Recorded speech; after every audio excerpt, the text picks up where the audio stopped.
Ooh my, I have to fix that. Stop this. Can I change that here?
Okay, well,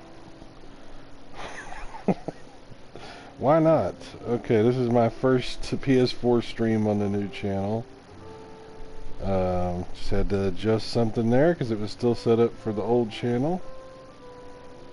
Make sure it's. Just had to adjust something Yep, there because it okay. was still set up. It's broadcasting. Okay.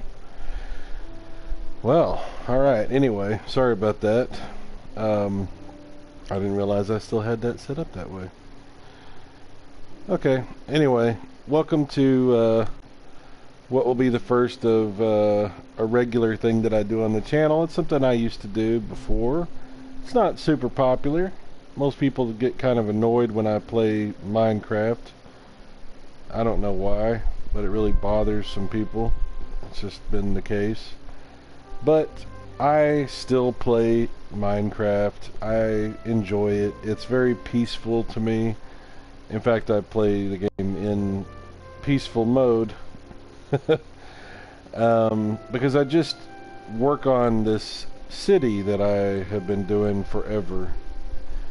And I've continued to work on it in my downtime away from the internet. And I just add to it slowly here and there, just whatever I randomly think of to add to it.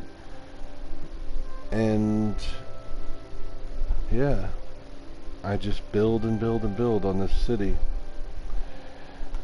So this series is basically going to be me just walking around in this Minecraft city that I work on in the PS4 version of Minecraft. PS4 version of Minecraft is not spectacularly different or better in any way than any other version of Minecraft. It's just this is where I have my city, and it's easy to play and stream and update, so this is where I do this stuff. So anyway, I'm not going to talk too, I don't know, who knows what I'm going to talk about. I was going to say I'm not going to talk too much about the world itself, but who knows, I might do that. So, this stream will probably go for a while. I'll just talk about various things, updates about what's going on with me, what's going on with this channel, and maybe updates about what's going on in this Minecraft world. Moogle is sitting next to me right now. He is he's a PlayStation 4 pony. He is a Sony pony. So he enjoys when I play PlayStation, I think. He hasn't specifically told me that, but I like to think that that's the case. Okay. So this is the beginning of my world. This is where you're going to start off in little strange little building here in this little village. When I spawned this world, this was the very first thing that spawned here, and then I just started adding on to it in a lot of different ways. I put this here for some reason, I don't remember. This was a long time ago. pool here, whatever. I mean, guys, this is really not anything spectacular at all here. This is just a little world. So, yeah. Strap yourself in as we take a look at this random world that I have here. Alright. Another little pool over here. I wonder how deep that goes. Totally don't even remember. Okay. Nothing too major there. Not sure what that was about. I think I started to make something there and never really worked on it. That was a long time ago. Yeah, we're going to go down this road. This road leads to the city. Check this building out. I have a lot of buildings throughout the level, this Minecraft level that I've got here. Very few buildings actually have anything in them. Most of them are just empty. Oh, this one has like an upstairs thing here. Forgot I did that. A little bed up there. How about that? Alright, we'll close the door. Alright, and just walk down the road here as we go towards the city. There's a lot of stuff this direction. Random things of all kinds. From city stuff like buildings, castles, underground stuff. I even have a giant Starship Enterprise floating up in the sky.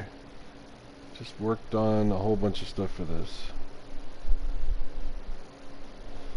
No rush, no hurry. Just walking around taking a look at stuff as I talk about stuff. Alright. So, welcome back. Welcome back to hanging out with me. This is the new channel, Super Mega Graphics 64. And on this channel, it's going to be in a lot of ways similar to what I've always done on YouTube, hanging out, talking about video games, trying to share that with other people.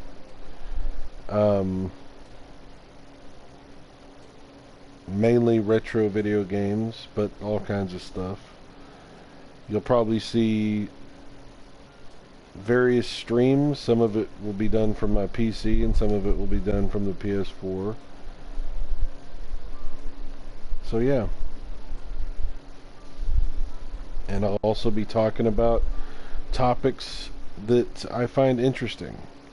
This is just going to be my place to just talk about random retro things and video game related stuff. We may do other stuff too. I don't know. I don't know. Who knows? Who knows? All right. So what's been going on? Well,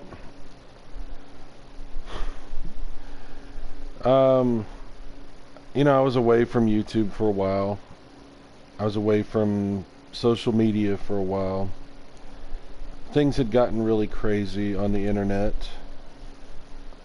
There was a lot of hostility.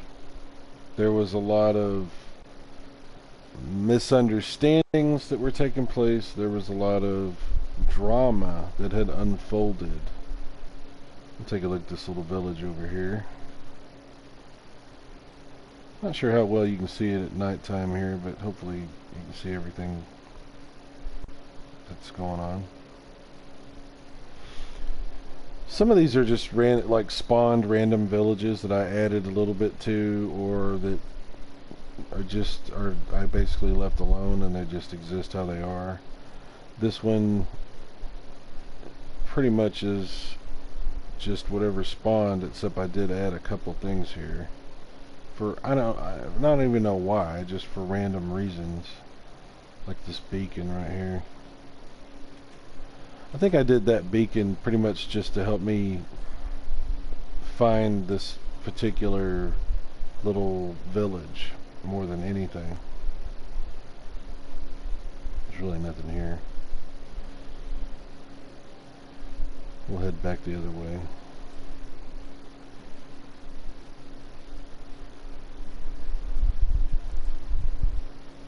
It's been an interesting year, this past year.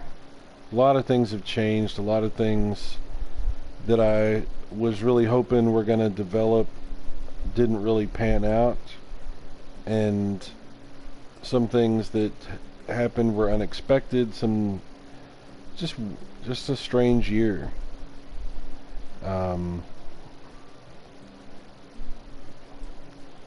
I had gotten really caught up and personally involved with a lot of things that were going on that were happening online regarding the Intellivision Amico, and a lot of that ended up really creating a lot of I don't know, just a lot of confusion and a lot of hostility, a lot of crazy stuff. It's a very strange situation. And I've had friends, I would say really good friends. See, here's a building, there's nothing inside. This is sort of a theme. I never finished a lot of the interiors around here. But I had a lot of friends that were really involved in that same community and everything as well. And I'm still friends with most everybody that I have been friends with. Most of the people have been really cool. We kind of have in some ways sort of fallen away from each other, but it's not like because there's any kind of a major issue so much as it is just, you know, I'm not involved in I'm not involved in the Amico thing anymore at all. And I did cancel my pre-order, and I did get my refund. That was a strange situation. I think it was resolved because some of my friends, I had mentioned to them that I had requested a refund, and they asked me a few times if I had got my refund yet. And, you know, when they asked me about it, I told them no, I hadn't got it yet. It took a while, and they ended up taking it upon themselves to address this with Intellivision, and it kind of blew up into a big thing, and I didn't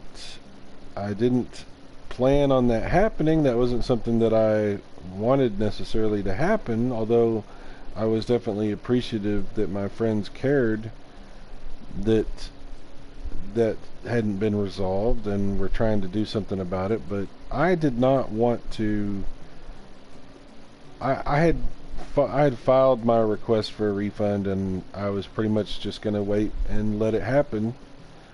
And like I said, some of my friends made sort of they brought it up on the internet. They brought it up, and I got contacted by Intellivision, and they gave me my refund. And that's all there is to that story. It's not a dramatic story. It's not a story that has you know, a lot of substance to it. It's just that's what it was. It took a while to get the refund. I got my refund, and end of story.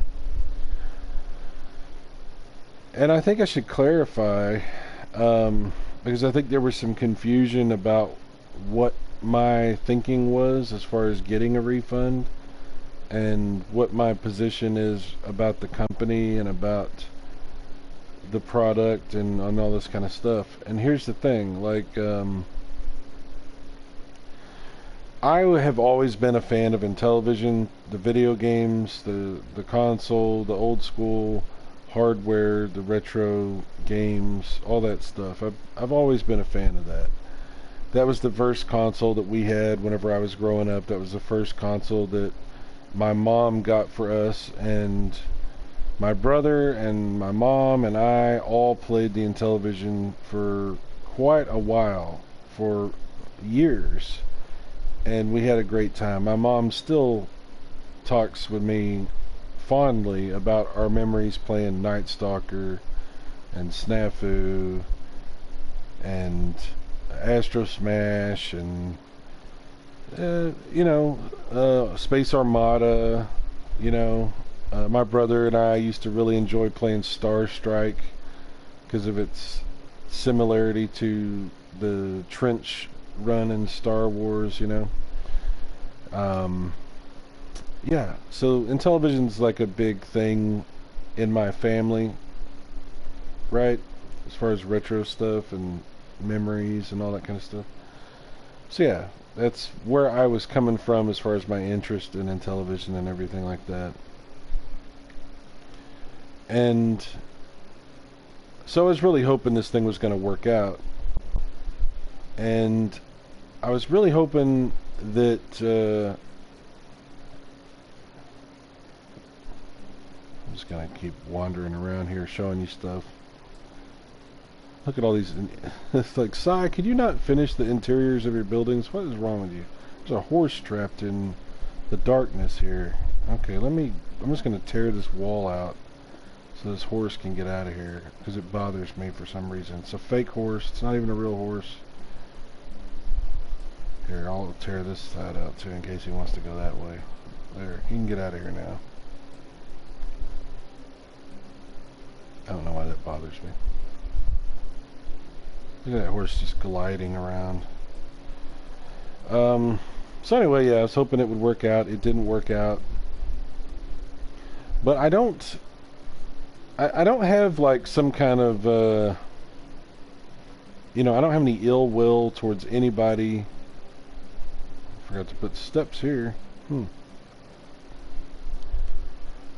don't have any ill will towards anybody involved or any other person that has been a friend of mine or that I've talked to, hung out with, or anybody in television.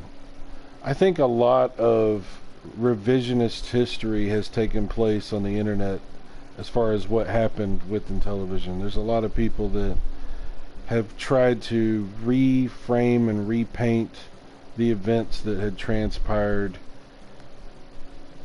because the popular narrative, and I know people don't like to use that word narrative because it's become like this whole cliche for talking about dramatic things or whatever, but there's this version of events that seems to be pretty popular, which would basically paint the picture that everything that ever happened within television was some sort of a lie or some deception or some sort of manipulation, or the whole thing was a scam, it was a rip-off, it was a deliberate like effort to grift money from people, like it was a Ponzi scheme or something, or some kind of nefarious, super dark, like it needs like a expose from 60 Minutes kind of thing, something like that.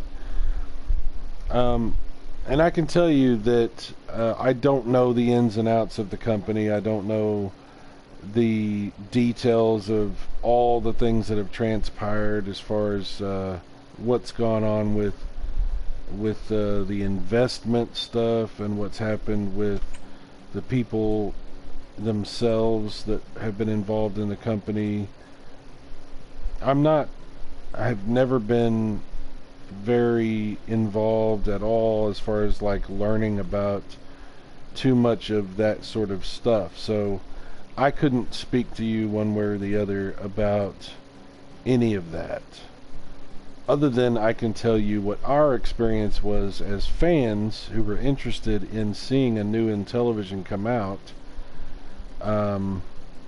I can tell you what that was like, because there's this other, there's so many like silly, dramatic, oh, this is weird, when did I do this? I don't even remember doing this. there's been like so many like overly dramatic like uh, things that have been said about people that have been interested in that console, right? There's this term that's thrown around, and I didn't know that this was like a common like a thing that is used on the internet nowadays for anybody that's associated with a group of anybody. It's like, but the term cult has been thrown around like a lot. When it was first being mentioned, like that people that cared about in television were part of a cult, I was like, wow, uh, that's a really dramatic way to try to paint people into a certain way of like being viewed. That's a very that's a really unfair, silly thing to say about people, you know? Like, that's ridiculous, right? And it bothered me because I was like, you know, it's like, okay, we're just going to do this. We're just going to try to discredit people by just like calling them a cult. Okay, whatever. I took it as like, you know, insulting, as like oh, you're just trying to trash me by saying any opinion I have is invalid and any interest I have is invalid because I'm just some brainwashed cult member or something. What I didn't realize was, and this is something that I've been able to really reflect on in my time away, what I didn't realize was that this whole like cult insult, this thing that bugged me, it's just this commonly thrown around term now that's used across the internet for anybody that's part of any opinion or any group of fandom or whatever that people disagree with or that they want to trash or that they want to dislike or try to paint in a bad light. Being called a cult is just this cliche. It's just this silly, man, none of these things are finished. That's, yeah, like very common. These are strange buildings, sorry. But anyway, yeah, like it's just this common thing that people throw around because it's like, it's funny to me how like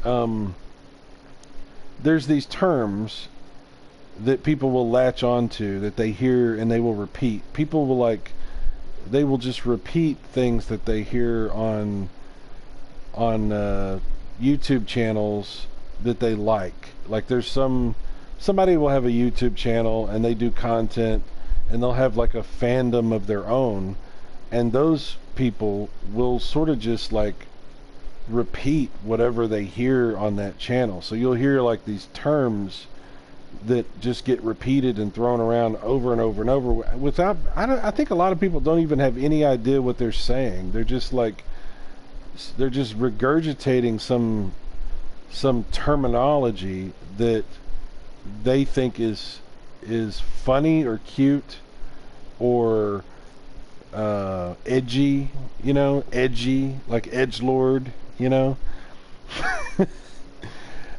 And so it doesn't bother me anymore because I now understand how silly the whole thing is. It's really just this, you want to talk about cultish behavior. There's definitely some very strange tribalistic cultish behavior amongst people on the internet who want to basically try to make other people look bad. They want to try to frame things a certain way or talk about people a certain way or create a certain persistent image of people that they think are worthy of being ridiculed or are unworthy of being accepted. I'll say it like that. So this term doesn't bug me anymore because I now understand that it's just this thing that people say because it's a popular phrase to throw around, just calling people members of a cult. it's a really silly thing to say and dismissive thing to say. It's a conversation ender if you're like trying to talk to people on the opposite side of a viewpoint, but it's a conversation starter if you're sharing your disdain for other people with like-minded individuals. So, oh, what's up, Born Distracted? How you been, man? How have you been? NPCs are real, I guess. NPCs. So NPCs, this is a term that, see, I'm not like super savvy. I don't know if you picked this up in our time talking, Born Distracted. I'm not super savvy on the popular phrases of the day and how they're implemented. I know NPCs are the characters in video games that you run into, computer controlled players and stuff like that. How is it oh, I've been lost without you. Oh my god, that's what a terrible fate that has befallen you, and I apologize for that. Human NPCs, yeah. So if I understand that phrase correctly, Born Distracted, when you say human NPCs, are you basically talking about like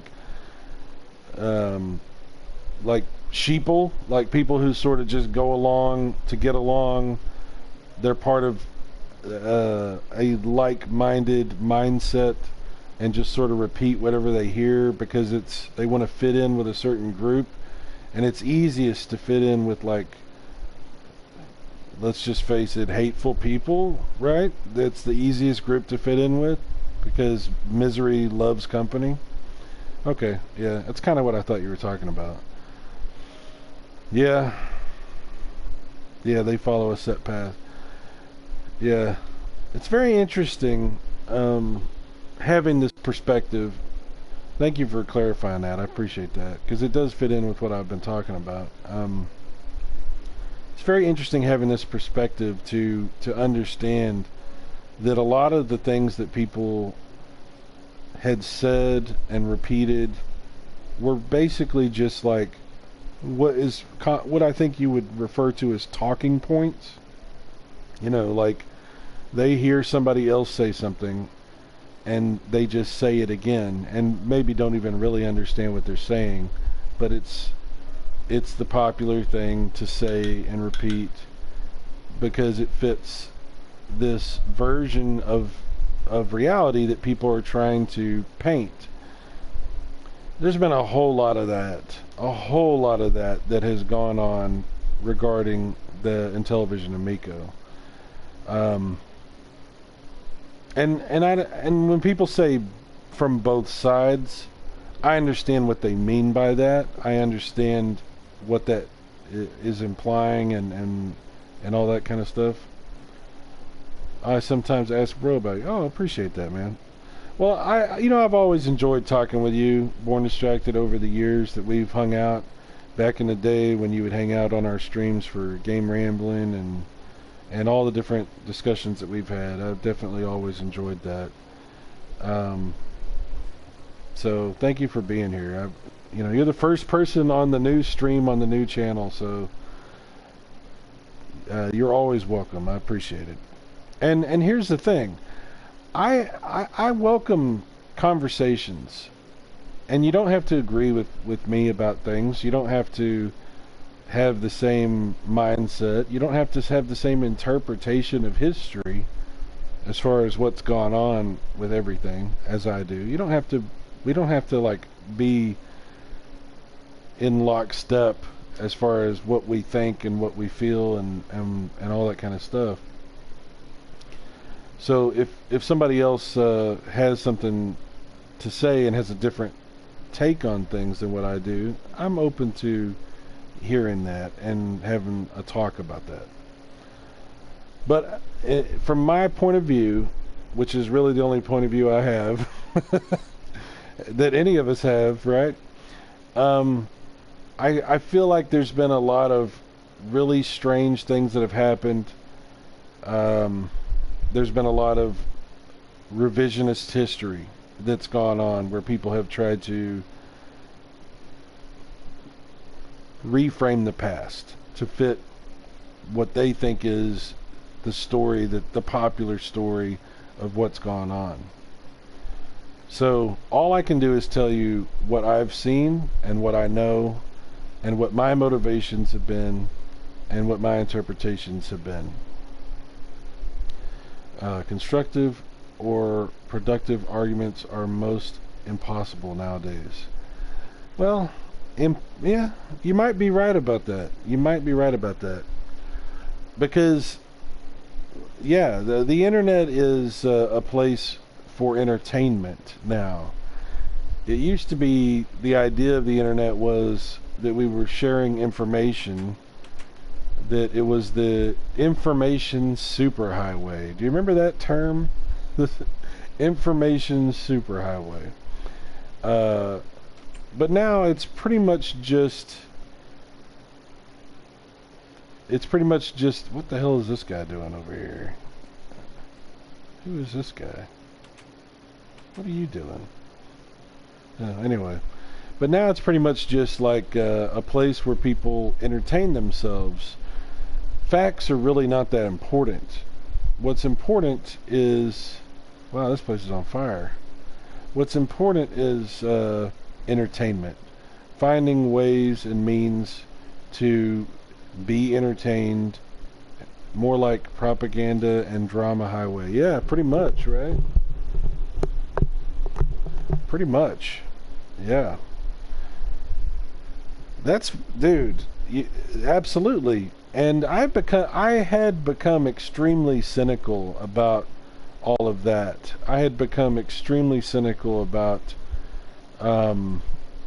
what was going on the internet and how people were behaving, and how people refused to even attempt to have a conversation because they were just clowning and just trying to find a way to crap on things and to make fun of everything and just constantly stir the pot and stir dissent and find ways to like create conflict to entertain themselves. So I've become very cynical about that sort of thing.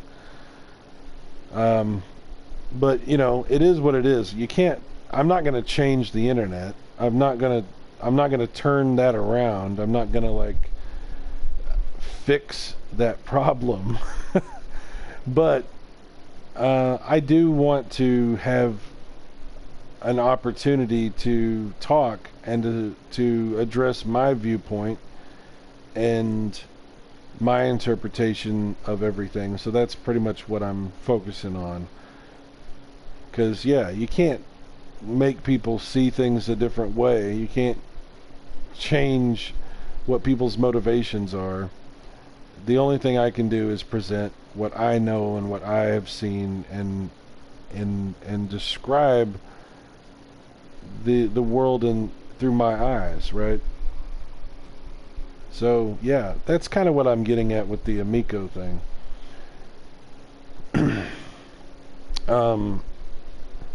I guess I should give a little bit of clarity about where I'm at with all of that and what I think about certain things.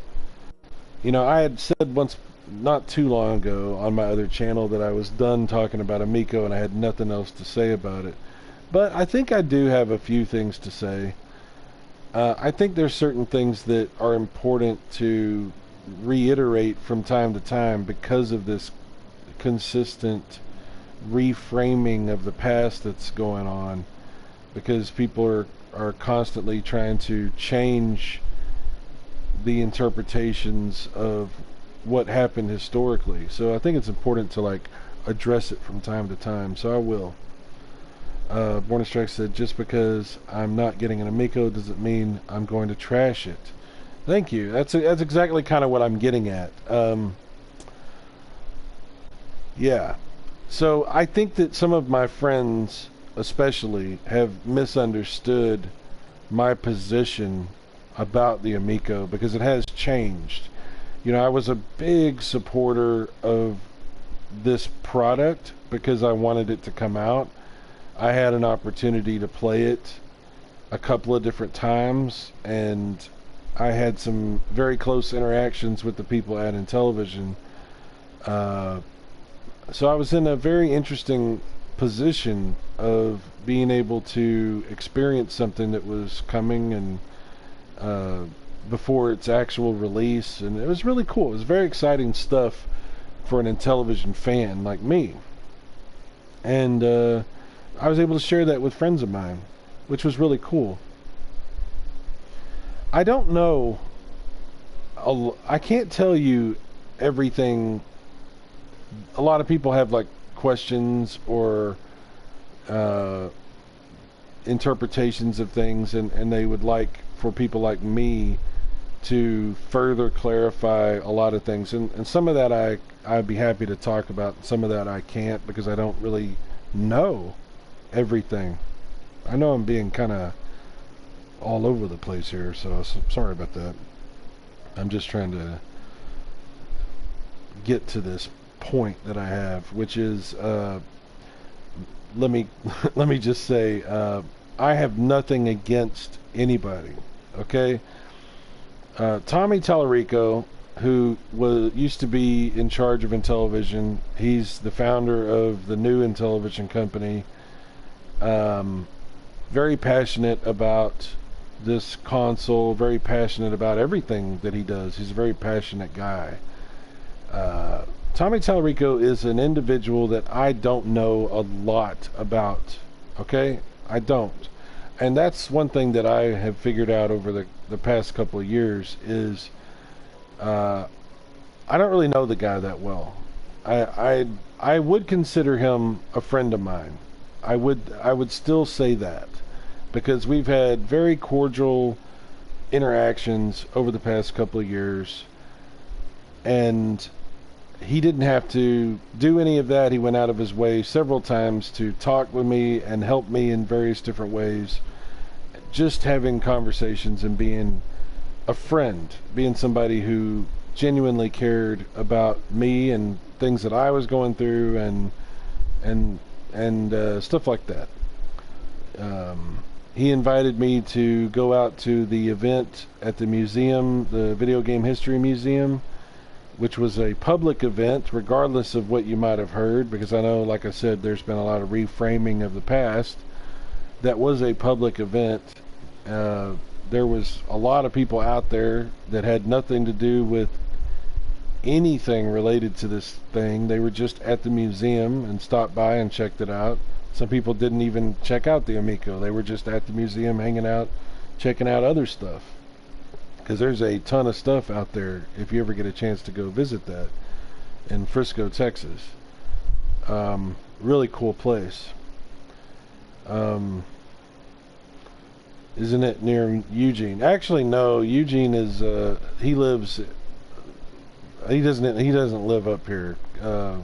Frisco is pretty close. It's like maybe like 45 minutes from where I live. It's not too far from where I live. Eugene lives a good 3 hours away, so yeah. We're one of these days, Eugene and I are going to go to that museum. We have talked about several times going and hanging out there together. We just have never. He hasn't come up here to hang out with me yet, and we just haven't done that. But one of these days we're going to do that because I've been there a couple of times. It's a really cool place. But yeah, Born Distracted is distracting me. I don't remember what my exact point was a second ago, other than to just say I have no animosity or ill will towards anybody.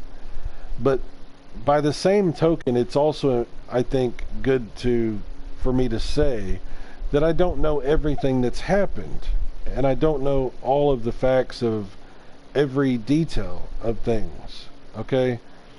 I can only share what I do know and what I have seen and what my interpretations have been. That's all I can do. It's in your nature. Yes, it is. I mean, your name is Born Distracted. So the console that I played, and there was several different versions, like several different prototype models of the Amico that I played. There was a red one, There was a purple one, there was a gray one, and I think there was a white one. I think there's 4 different ones that I had an opportunity to see functioning and running and playing games with. There was a lot of different controllers also. There was a prototype uh, reference display controller, which was, it just had like a demo setup on it to show you how the mechanics inside the controller work. It didn't actually connect to the Amico. It was just like a demo display controller that showed you how the gyroscopes work and the pressure sensitivity and the disc, how it worked and all that kind of stuff. And then there were several different controllers that were actual, fully functional controllers that would hook up to the different consoles and stuff like that. So I have played different models, different prototype models of the thing, and used several different controllers and things like that.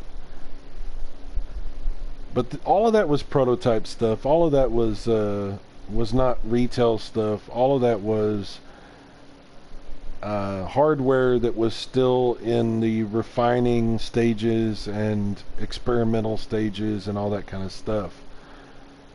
So I think it frustrated a lot of people whenever people like me would say I played the Amico, and we played the prototypes and the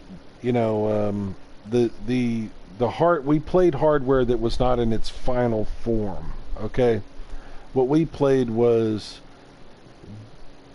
hardware that was not retail ready. It was like there wasn't the final versions of plastics or the final versions of probably anything, right? So I know that it probably frustrated a lot of people when we would say, hey, we got to play the Amico and all this kind of stuff, when what we had played was not 100% final. It wasn't the actual retail box, the retail console that you could go buy at the store. And I think that I probably didn't do the best job of addressing that element of things. But I don't know. I don't know. It's tough to say because you get caught up in things when you're close to stuff and when things are happening pretty quickly and when you're excited about something because it's interesting to you. And I know maybe I didn't do the best job of like going into detail about things that people wanted details about and trying to figure out how to talk about things in a more of a journalistic kind of way, because I was really coming at it from the point of view of somebody who was just a fan, who was just really excited and interested in a new in television, and was really having a good time sharing my experiences about the games and the good times that I was having with other people who were also interested in it. So I think it's probably fair for some people to be frustrated with how some of what I talked about was presented, because like I said, I was not objective, and I tried to be as clear as I could about like saying, hey, I'm not going to be objective here. I'm not I'm not a reporter. I'm not a journalist. I am a fan, But, whatever. I understand.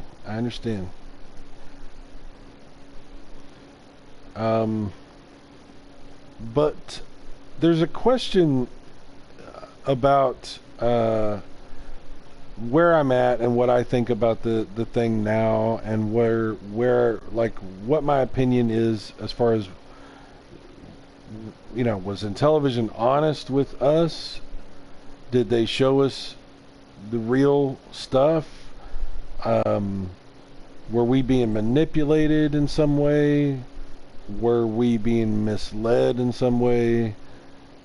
What was going on with all this kind of stuff? Like, there's a question about that a lot of people have, and to be completely frank with you, this is a question that I think has gone through the minds of a lot of the people surrounding all of this stuff, from fans and people who got caught up in it and were very interested in it, to people that were really opposed to the whole thing because of their experiences with maybe they had some bad experiences with people in the community or with Tommy himself. Because Tommy has a history, and that's one thing that I learned over the past couple years.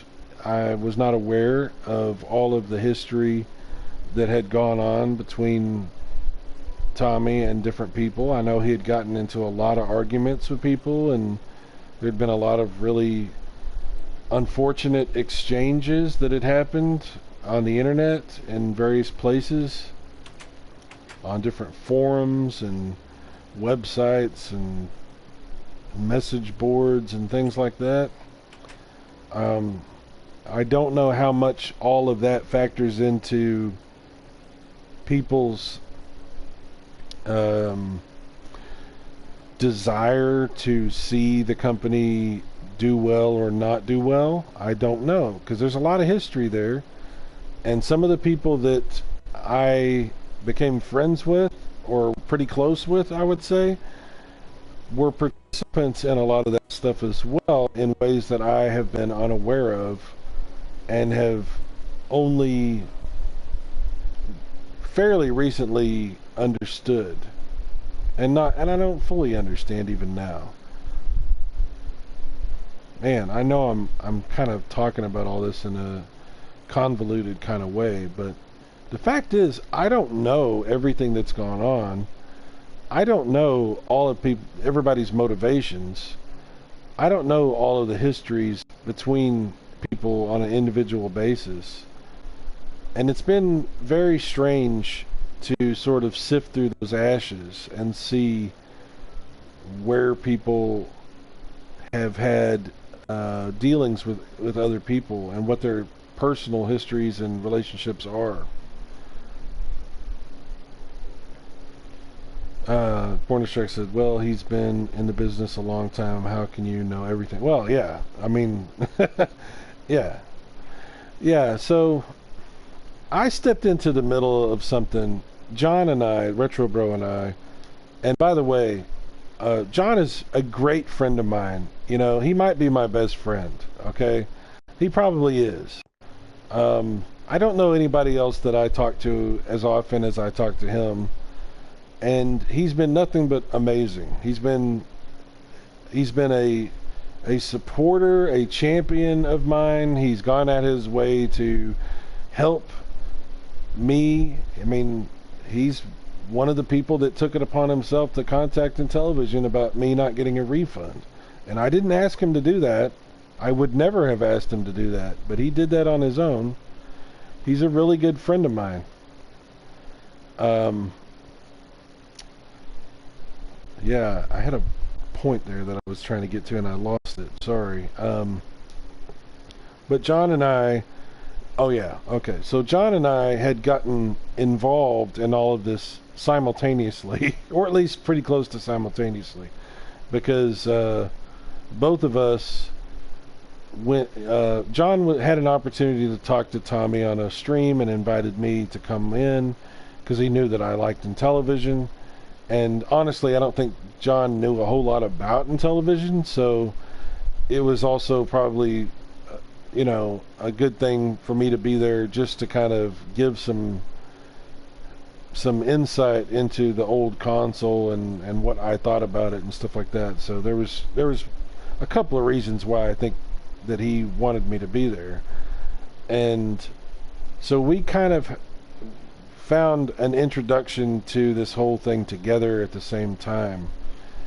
And I think that a lot of people have tried to reframe John's like motivations for his interest in television.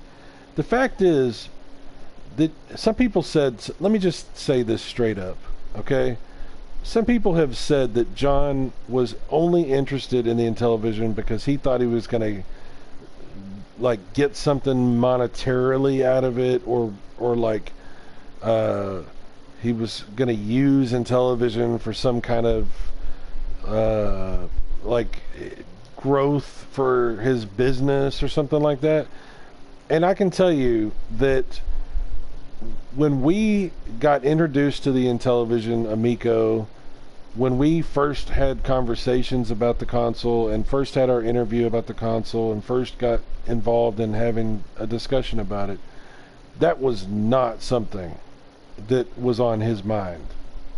From everything that I know, from the conversations that we had, from the time we spent talking about it, what we talked about, especially in those first few weeks, just learning about it and everything else, what we talked about was, isn't it cool that there's this independent company that is family oriented, right? The console's designed with the idea in mind of doing something specifically for families to enjoy together in a local multiplayer setting. And the games will be curated in such a way so that like people can just pick it up and share it with their families, and little kids and grandparents and everybody can get together and do something together. And isn't it great that this is an independent company that's not part of the video game industrial complex, you know, the big like corporate thing that video games have become and continue to be homogenized into. And these games are simple. They're very, they're basically like phone games, but they're phone games you play on your TV with a controller locally with your family. And that was where we talked about it. We didn't talk about, there was no conversations where he was talking about, oh yeah, I can turn this into something and I can make some money here and and all that kind of stuff. That, we talked about it from the perspective of people who were genuinely interested as fans of video games. So, John has no idea I'm going to even bring him up in this. I haven't talked to him about even talking about this. We haven't talked about Amico in quite a while. I know he's been very frustrated, and I know he has his interpretations of things and his feelings about what's going on. And things obviously went a certain direction publicly where, I don't know how to say it other than a bunch of drama sort of unfolded there, which is unfortunate, but it is what it is. So he has his point of view as far as what he thinks about everything that's gone on, and I'm not going to get into too much about that because that's what he thinks and feels. But I will say that that I really think excuse me, that I really think it's been kind of unfair how people have tried to constantly reframe the events of the past, because it's more entertaining to believe things or to try to present things in a certain light and a certain way. So our interest was, I can tell you, especially in the beginning, was all about just being interested in this thing that was something different and something fun, because we constantly have been looking for things that were different and new. I don't know if, Born Distracted, you've been around our channels for a long time. Anytime there's some new device that would come out, whether it was like an emulation box or some random new device coming out of different kinds, analog, duo, or you know, the FPGA devices of different kinds or whatever. John would cover that stuff. He would talk about these different boxes, and John's always been somebody who's been interested in little gadgets and devices, different kinds of ways of playing things and stuff like that. Polymega, exactly. So we always have found this stuff of interest, right? These different boxes, these different consoles, these different gaming experiences that have been coming out. And so when the Amico became like this thing, this new thing that was coming out, this new topic to discuss, it was interesting. And the fact that the CEO of the company was willing to get down in the trenches and have one-on-one discussions and share his, you know, share with you on an individual personal basis and bring you into to conversations where he talks about, like, hey, this is what I'm doing and what do you think, like ask you questions about, like, what if we did this, what would you think about that, and this type of game, and what games are you interested in from the olden television, and here, let me describe to you how this controller works, tell me what you think about that. This was not something that I have ever experienced with somebody making a product, other than like my cousin's an inventor who's, I don't ever really talk about this, but he's invented several products and he's asked me things about that stuff in the past. But it's kind of really cool to be in a position where somebody is doing something that you think is interesting, for one thing, and then is willing to talk to you on a one-on-one individual basis as well. I think he took on too much responsibility. Well, I mean, to be completely frank, yeah, I would say that Tommy bit off way more than he could chew. I think Tommy really... The thing about Tommy is, my interpretation of Tommy is that Tommy is a guy who is very passionate about things and has a huge amount of enthusiasm, and is one of those kind of people who thinks that if you believe in something and you put everything you have into it, then anything is possible, right? And refuses to accept that something is impossible. And that can be a very good way of thinking if it breeds success, and you could argue that Tommy has had an enormous amount of success in his lifetime with that mindset. But unfortunately, there's a downside to that, which is that if you ignore a lot of the complexities that can get in your way, or I'm not saying necessarily ignore, but if you bite off more than you can chew, let me put it that way, then it can be really difficult to understand when you need to pull back, when you need to say, hey, I have to figure out how to back off of this. In order for this thing to work, it's not going to be like everything that I've dreamed of. I'm going to have to make some compromises, right? Tommy's not a guy that has struck me as being particularly enthusiastic about compromising about things. This is a guy who believes in himself and believes in the things that he's trying to do. And compromising kind of is kind of antithetical to that, right? So I think when you say that he took on too much responsibility, I think he knew that in his mind somewhere. I don't know that for a fact, but I feel like he probably knew that. But being who he is, he believed that he could make it work. He believed there was a way he could make it all work out. And when the warning signs started to become more and more clear, when things started to go in a bad direction, I think that, unfortunately, he was not willing to back off of any of it until it was too late.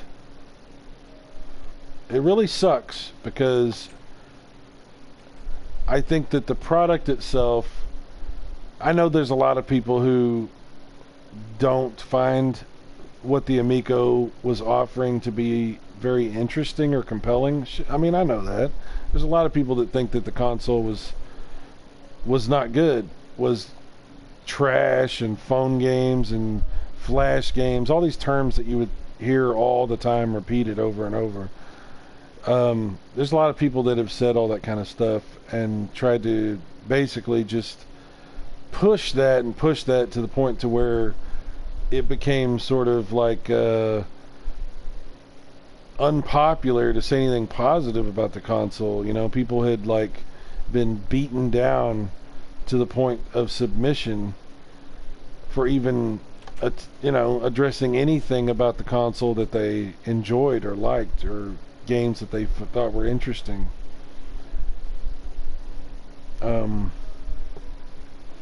But I did get to play it, and I did like it. The games that I played, I thought were pretty cool.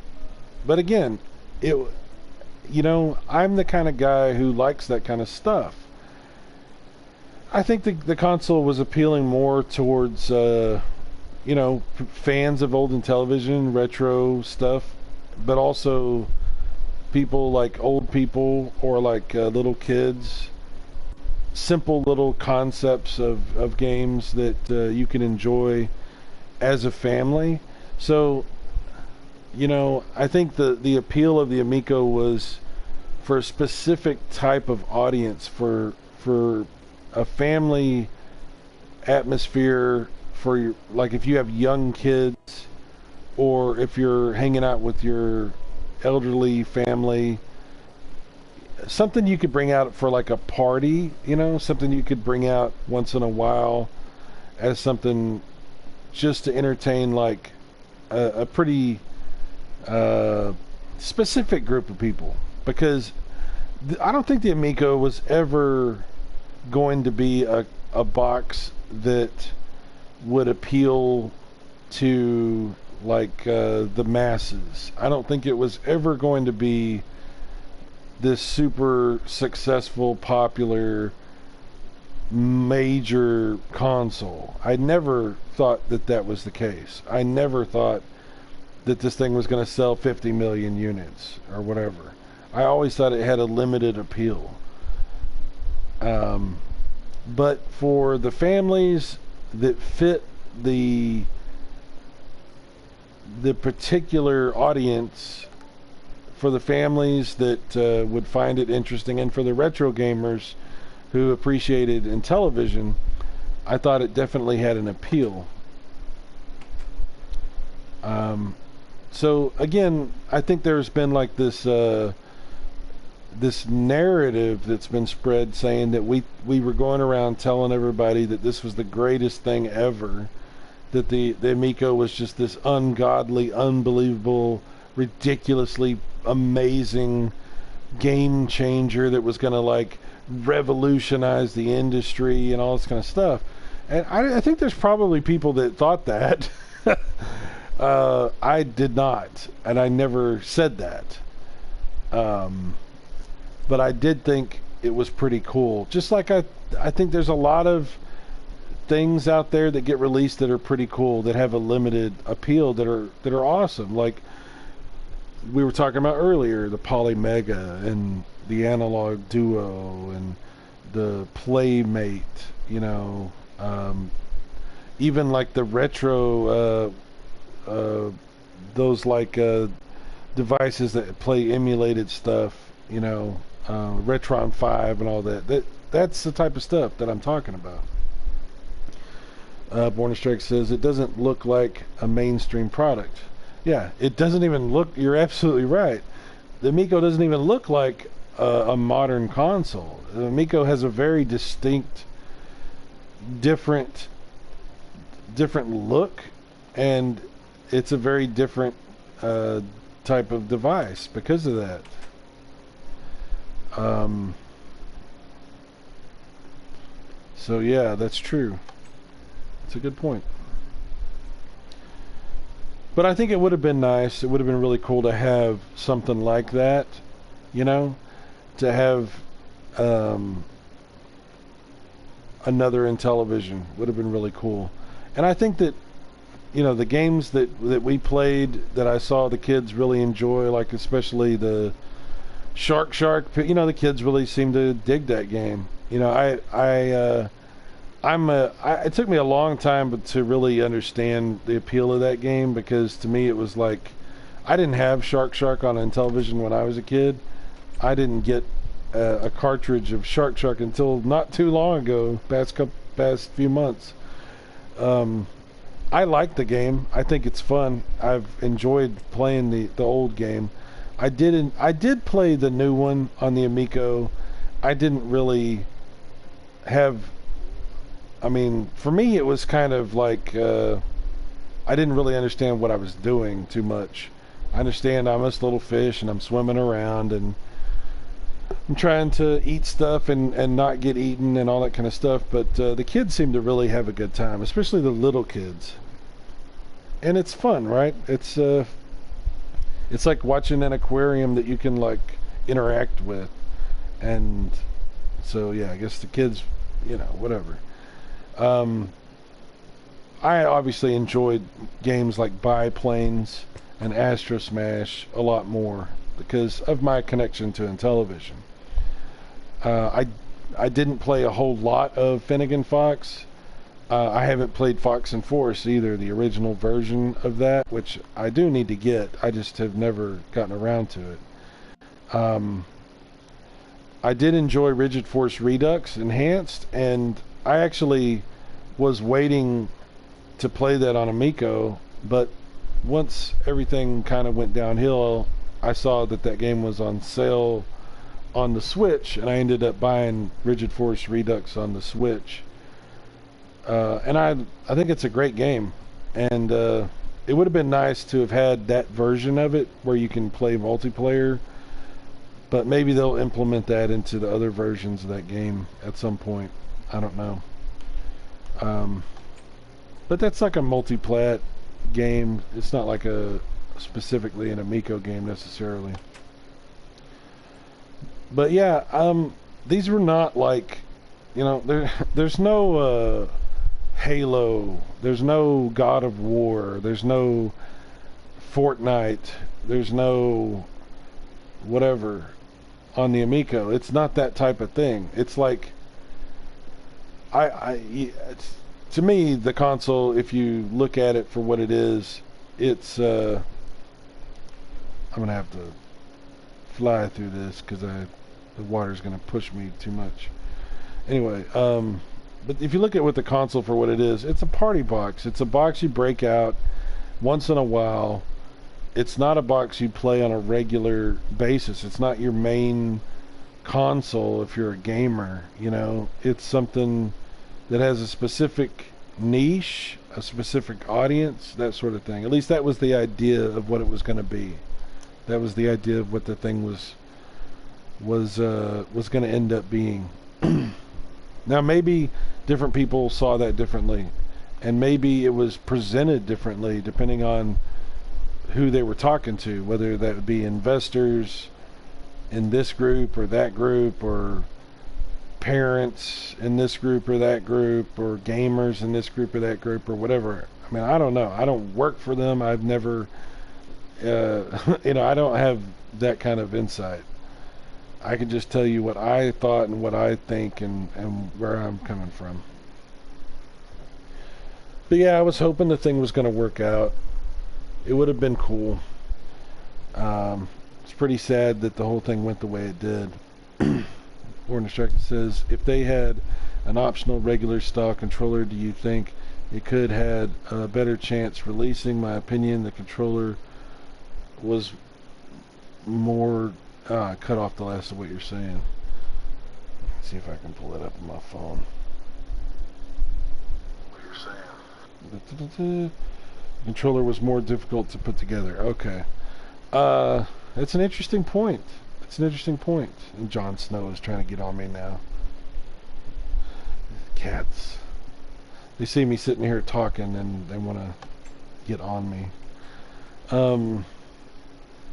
The controller is, it's like, it's so difficult to know. I mean, I think it's worth asking these questions, but so much of what the Amico was the controller, right? Like, a huge amount of the appeal, if you found the controller interesting, was the controller, and a huge amount of the criticism for the console was also the controller, if you didn't find the controller to be appealing. It's the controller is the Amico.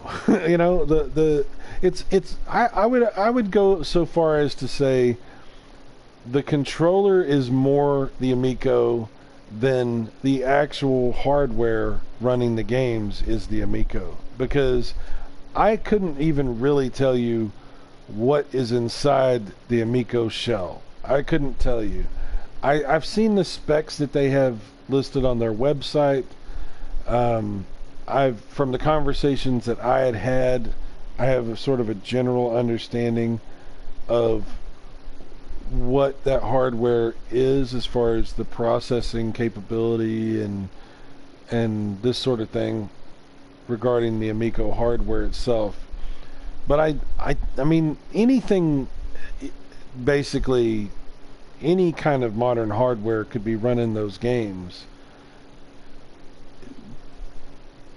What's inside the Amico processor wise and RAM and video and all that kind of stuff, to me that's kind of irrelevant. As long as it could push the games out and make them run at a decent frame rate, that could have been anything. But the controller was much more defining of the experience.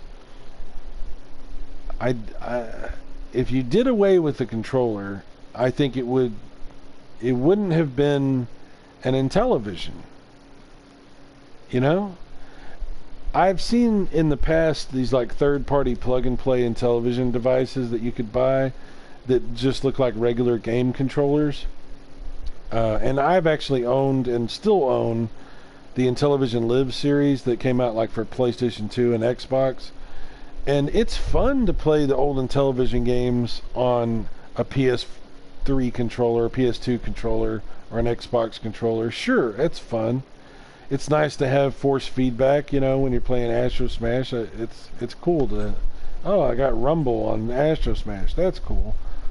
But there's definitely something missing if you're a fan of Intellivision. If you're a fan of the old school Intellivision and you're trying to play those games using a regular controller, there's something missing there. And it's something that would only really be appreciated probably by fans of Intellivision, right? But the new controller had a lot of functionality that was really interesting. One thing that I've attempted to bring up, I've attempted to shine a light on, because I don't think people have understood it, and I've tried and tried and tried to talk about it, and it seems like people either don't want to hear this or don't understand what I'm talking about. But I will say this, the disc for the controller, the disc that you control the games with, people seem to think that that's like a big D-pad, that's like a digital controller, that's like a big round D-pad. And they're like, why would you want a big round D-pad? And I think that people interpret that because the old school Intellivision disc is sort of a big round D-pad. You know, the old school disc on the original Intellivision functions in a digital way. It has 16 points of movement, but it's digital. It's very digital. So it is like a big round D-pad. So when people think of the old Intellivision and they're like, oh, well, that's archaic compared to like an NES D-pad, you know, like the standard cross pad that we've all become used to and accustomed to, the thing that has successfully been implemented in countless video game systems throughout the years. The Intellivision disc is sort of this strange thing that a lot of people just don't get, because it is weird, it is different, it's very unique, and it's big also.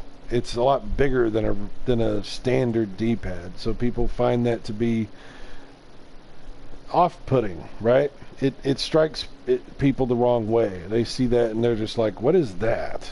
I don't know about that. And if they have used it, maybe they didn't have the best experience with it. But the disc on the Amico controller is actually not like that. And this is where I've failed to explain my experience with that disc controller. But the disc on the Amico controller is pressure sensitive. It's very much an analog experience. When you press the disc on the Amico controller, it's not a D-pad. Depending on how hard you press, it has like 10 levels of sensitivity, 10 steps of sensitivity that it can pick up from you pressing down, and that's for 64 different points around that circle, around that disc. And that's a functionality that I saw implemented in the games themselves differently, depending on which game it was. And I saw in a real tangible way that you could actually verify by using that demo controller that I had done videos about. That demo controller, you could actually in real time test with yourself by pressing down on that disc to see the pressure sensitivity and how it worked. Yes, it sounds complex, right?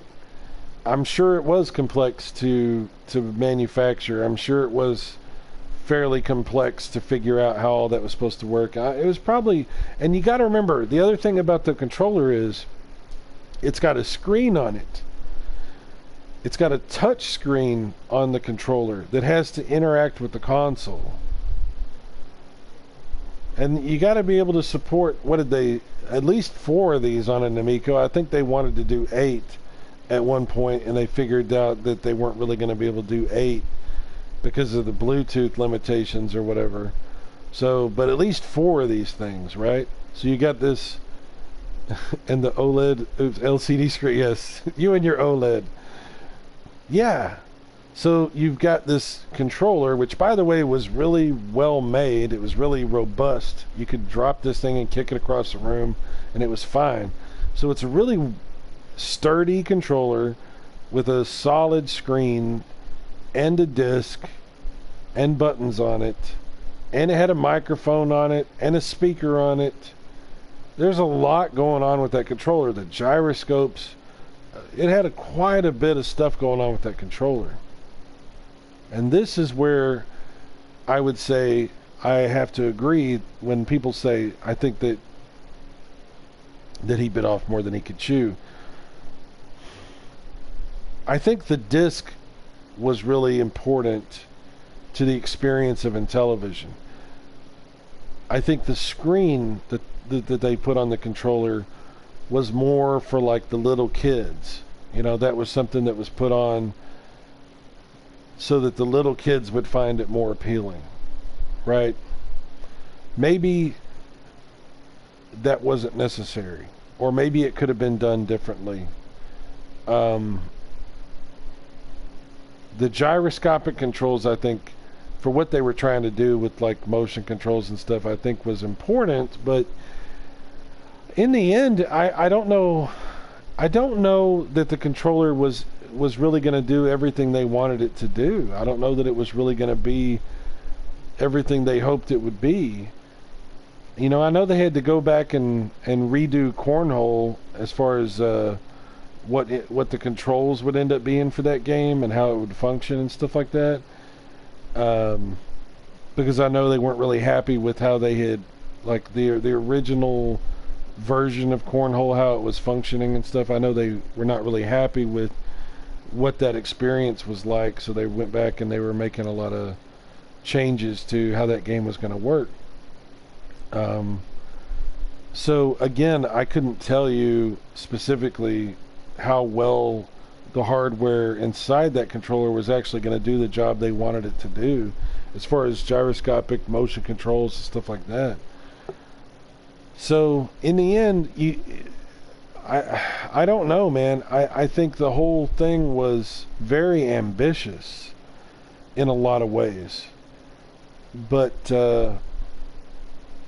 yeah, there was some problems. There was definitely some things that were not necessarily going to work out how everybody wanted them to work out. And I think that maybe that's a big part of the reason for some of those delays, you know. I don't know, because I don't know. I don't know what the real reasons were for all those delays and for some of the setbacks they had and stuff like that. Some of that I'm sure was financial. Some of that was availability of parts that they were trying to get their hands on. Some of that was deals that didn't work out between them and hardware manufacturers or software in some ways. I also think that they had setbacks that were because their actual hardware was not necessarily doing everything they wanted it to do the way they wanted it to do it. So I think they were having issues. I think there were issues. So, yeah, I don't know, man. But the question that you had is, do I think that the console could have been successful with just a regular controller and not this controller? I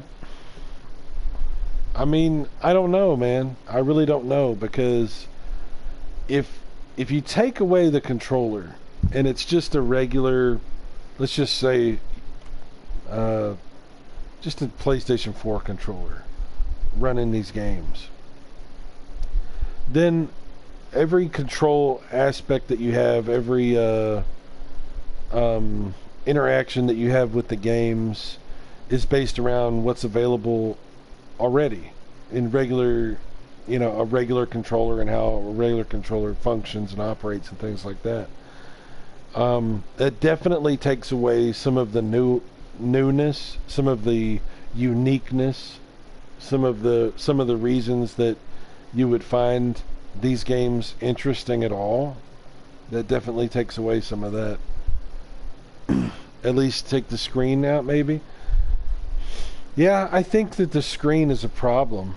I think I understand why it was there, because like I said, you're trying to appeal to those little kids, and that's what they know. Little kids know screens, and they like that. But yeah, man, it's a double-edged sword, because that, I think, just my own interpretation from what I've been told and from what I have thought and my own opinions and what I've seen, I think that the screen is probably the one thing about the controller that probably caused them the most problems as far as parts availability, manufacturing, functionality, expense, right? I think maybe the screen could have been done differently. I think maybe the screen could have been done differently. If you're gonna have a screen, if you have to have a screen on your controller, I mean, there's a reason that the other companies really didn't go for that. I mean, Nintendo did that on the Wii U, and the Wii U didn't do well. Let's just be let's just own that. The Wii U did not do well. I love the Wii U. I think it's great, but it's not perfect. And to be completely frank with you, the touch screen on the Wii U was not really something I even used. Like, when I've played my Wii U, I can't even tell you, maybe once in a blue moon did I ever play a game where I used a touch screen. Mario Maker, that's probably the one that I can think of where I even used it in a significant way. But for the most part, it wasn't necessary on the Wii U, especially not a huge screen like that and the way they designed it and everything. But it created such an expense for that controller, and the limitation that they had trying to get the console to communicate with that controller. You can only have one of those per console. There was a lot of downsides to doing something like that. So yeah, maybe they could have had like a touch panel if they had to have touch. Maybe they could have done like a black and white screen, sort of like what you see on the Nook or something, you know, like the Playdate has, like one of those kind of screens. Maybe they could have done something else. I'm sure there's something else they could have done that would have been much cheaper, and less problematic. But it wouldn't have been color. It wouldn't have been. They wouldn't have had the same capabilities as far as like displaying animations and various things like that. But this is one of those things that's like, it's like sort of, it's tough to say could this have been done away with, because it was a huge part of what made this thing so unique. I don't know.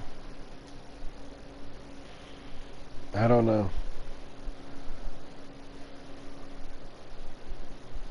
It's very interesting to think about all this kind of stuff. Where could they have done it differently? How could it have been successful? How could it have worked? I don't know. And unfortunately, I don't think we'll ever find out, because I really don't think that the Amico will ever come out. This is where I have unfortunately angered some of my friends, because I know that I have friends that are still very enthusiastic about this console and about everything involved in it, and still supportive of everything. And there's been friends of mine who have been very upset with me because they feel like I'm I don't know exactly how they feel, but they're not happy with the fact that I have decided that I need to move on, that I need to not, that this is not something that I'm going to be supporting and following and talking about the way I used to. But I mean, it is what it is, right? Overthinking can cause headaches. Yeah, I don't know, man. I don't know as far as what could have been added or taken away or anything like that. But I want to say this also. So I still love my friends, whether we disagree or agree, whether they are angry with me or they blame me for contributing to the the downfall of the Amico, which if you blame me for that, I'm sorry. I don't know how you blame me for that, but okay. I know that there are friends of mine who see it that way, who think that I'm actively participating in destroying this thing that I have loved and have supported for a long time. And I absolutely have no desire to ruin anybody's good time. I have no desire to see anybody fail or anybody look bad. I am not attacking anybody or slandering anybody. I'm not hating anybody. I still would love to see this console get released. I don't think it'll happen. I'm pretty much convinced that that will never happen. It's not going to come out. But if it was to come out, if it was to be released, it would be really cool. And I could see myself possibly down the road getting one, although at this point I'm not sure because there's a lot of negativity that has gone on, and I don't know how I'd feel about it. I'd probably still get an Amico if it came out. I just don't see it happening. I just don't see it happening. And that sucks. But I am not participating in trying to take down the Amico, and I take no joy in how I feel in this thing not working out. That is not something I'm going around celebrating. I'm sure he took flack for his change. Well, yeah, the Analog Duo has a better shot. I would love to hear about the Analog Duo. I would love to hear more about that. I don't know what's going on with that. I would love to know if it's actually going to come out and when that would be, what that would look like, because, and how much it will end up costing, because I know what they said it would cost, but that was a couple years ago, so I don't know. But dude, I would love to have an Analog Duo. Yeah, last I heard it's 2022 release. Well, if that was to happen, that would be great, but we're halfway through the year, so I don't know. But it is analog, and they're not really the best at communicating, so, and who could blame them, right? Who could blame them for not wanting to communicate? At this point, you see what happens when any company tries to communicate. I'm not talking about necessarily the Amico either. Like, you know, any company that tries to communicate, it seems like they have like all kinds of people just like try to like jump on that and turn that into something. No way it can be only 200. Yeah, I would be, if it was to actually be $200, that would be unbelievable. But and then that's why it is unbelievable, because it's hard to believe. But that would be fantastic. Something that can play all your stuff, your Hue cards and every CD from the arcade card down, and Super Graphics games, and it can even use the real regular controllers. That's ridiculous. It's too good to be true. That's the problem with the Analog Duo, is it's just too good to be true.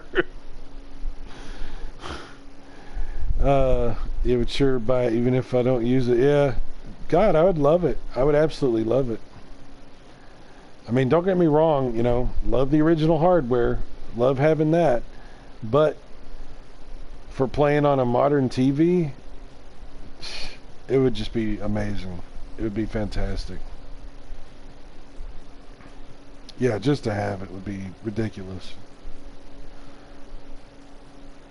Sometimes we really want things to happen and they just don't work out.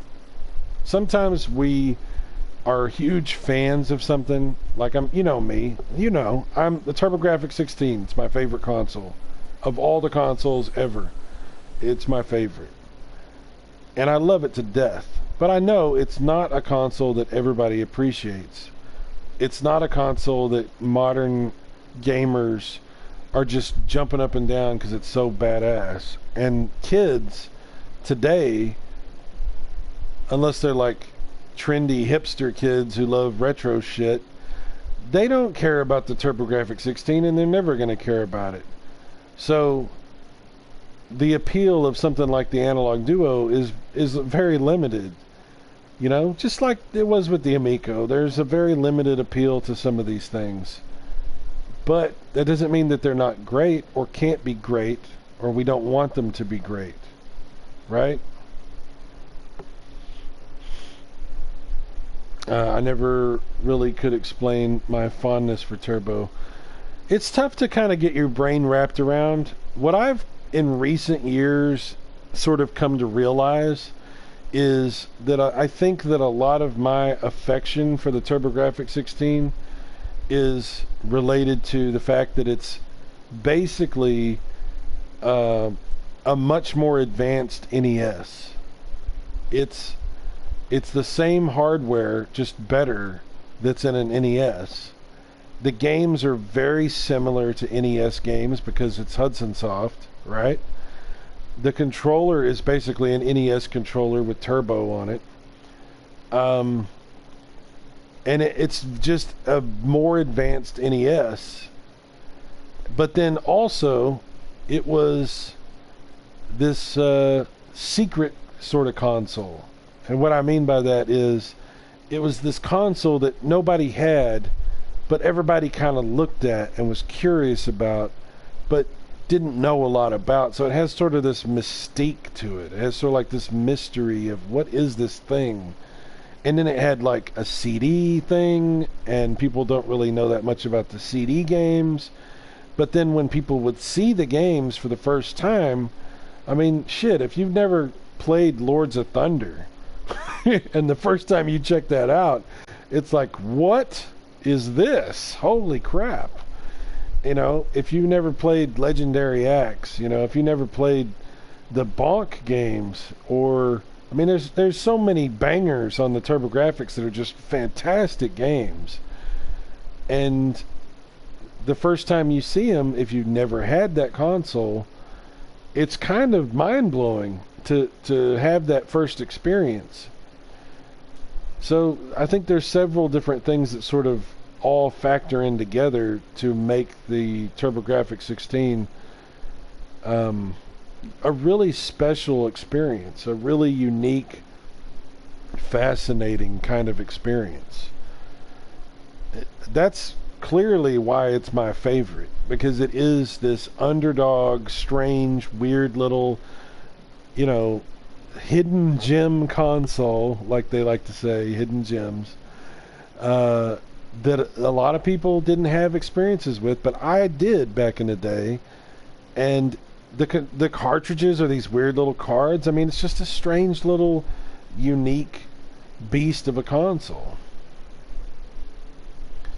Too bad it didn't have better marketing and didn't bring more games to the States. No kidding. That was so frustrating. Back in the day when I had a TurboGrafx 16 and a Turbo Duo,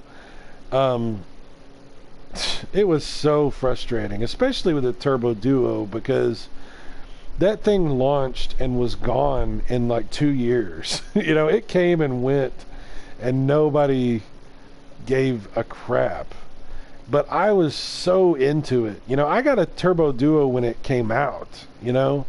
I had that Turbo Force magazine, you know. I was looking at the articles in, Game Pro and Electronic Gaming Monthly.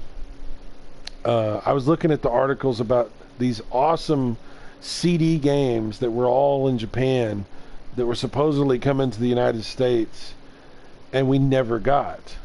You know, I was so pissed off that we never got the Far East of Eden games or Cosmic Fantasy 3, Vasteel 2. I was like, where are these games that I was promised?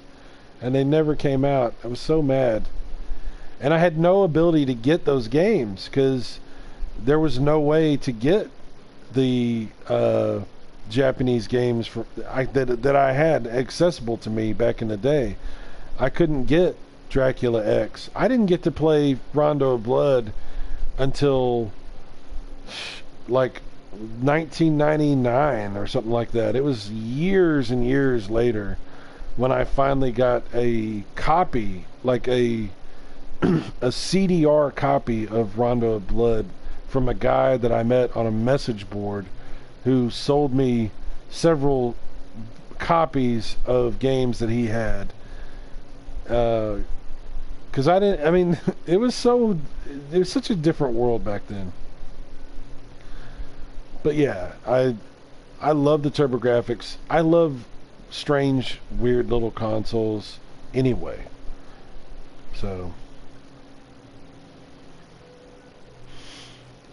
yeah. Oh, it's doing that thing where it's repeating old comments. I don't know what's up with this. YouTube is weird.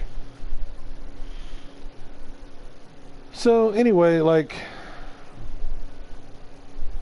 the Amico thing, I hope the thing does come out. I hope they figure out some way to get that worked out and all. I know there's a lot of crap involved with that at this point, financially and logistically, and God, even who knows, right? I'm not involved in any kind of discussions about Amico. I'm not in the inner circle anymore, so to speak. I don't hear about what goes on. I don't know. But I hope it would be great if they were able to figure out some way to get everything worked out and to release that system. I don't think it'll happen. I don't think it'll happen. I don't think it's possible. But I definitely don't wish anyone any ill will, and I'm definitely not trying to take down the console or whatever. I had a friend of mine basically say that he thought that I was against the Amico and didn't want it to come out. He told me, I don't understand why you don't want it to come out. And I'm like, when did I ever say I didn't want the Amico to come out? When did I ever say that? I never have said that. Not that I can remember or am aware of. I don't know why I would ever say something like that. I hope it comes out. It would be great. I just don't think it's going to happen. And I will say this. Me asking for my refund back is not going to affect whether or not that console comes out. And if somebody thinks that me asking for my refund back is something that's going to affect the release of that console, they need to really ask themselves some serious questions about the viability of a console that needs my $100 to even come out when that money wasn't even supposed to be touched. That money was not supposed to be used for anything. That was supposed to be in an escrow account and kept separated from everything for anybody that would ask for their refund at any point in any time, anywhere. That's the truth. So I am, me getting a refund is not and should never be a problem for anybody. If it is, I don't know what to tell you, because I think that's an argument that's been made to me that really has bugged me, that somebody would say that to me. So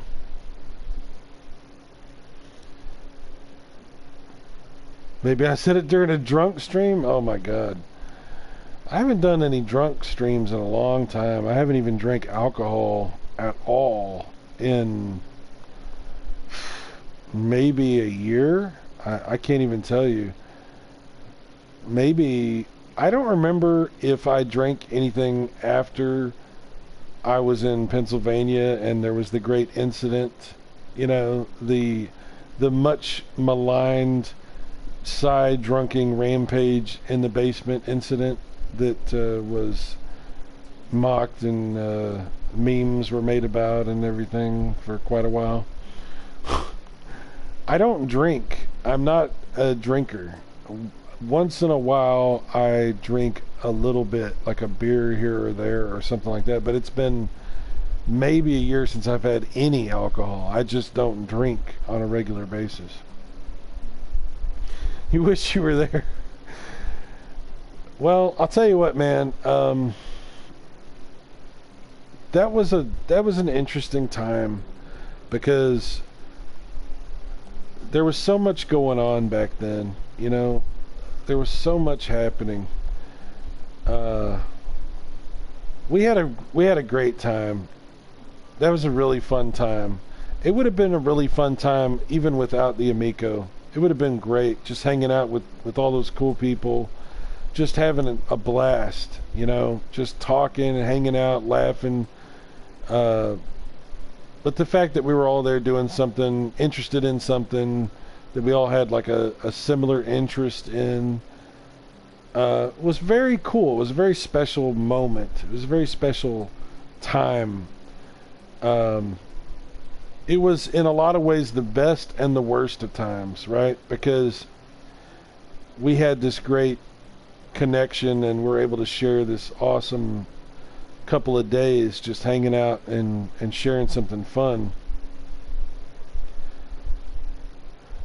Yeah, I don't know, man. Like the funny thing about that is like at that event when we were over at John's house, he had Tommy had brought several different Amicos. I think there was two of them down in the basement set up on two different TVs, and then there was another one, the black one, was set up in the living room. And I got a chance to play on all of them.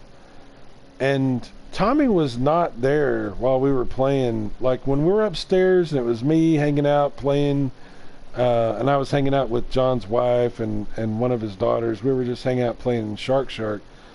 Tommy was down in the basement. He wasn't up there with us, and we were playing it for like a good couple of hours up there.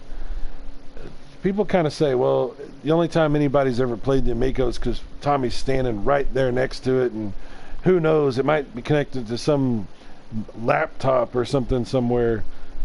And I'm like, man, I don't know how. I understand people don't know stuff and they're naturally suspicious of things they don't understand or that they don't have access to. I get that.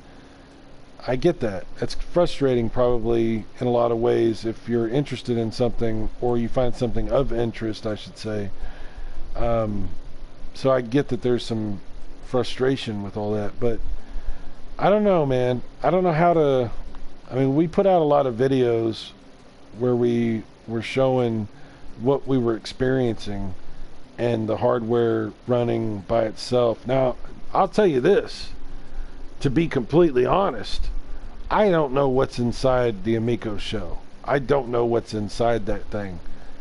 Is it the final hardware? Is it close to the final hardware? Is it maybe more powerful hardware than what's going to end up being in the actual Amico, or at least what could have been in the actual Amico if it got released? I don't know. I couldn't tell you because I'm not, you know, I didn't open the box to see what was inside of it and run diagnostics on the hardware or some kind of, I don't know, whatever. I couldn't tell you that. But what I can tell you is that the boxes worked on their own. You press the power button. It takes a few seconds to boot up. I don't know, 30 seconds, maybe? I really don't know how long it took to boot up. Not very long. It did the little intro thing, and then it brought up the operating system, the little whatever you call it, the dashboard, you know, which I think a lot of people didn't understand this. And we really were we were asked not to talk about the dashboard or about the operating system because it wasn't in its retail form. It wasn't like 100% finished and polished. It wasn't the version of it that people were going to get when they buy the console. It was still in its unfinished state because it wasn't a priority to finish that for these prototype consoles, right? These prototype consoles were designed to run the games, so you could play the games. They weren't designed as like demonstrations of the actual finished operating system and dashboard and everything, right? So a lot of people would say, well, how come you don't see the thing boot up and go through the whole thing and see them go through the dashboards and all this kind of stuff? And I'm like, well, that's why.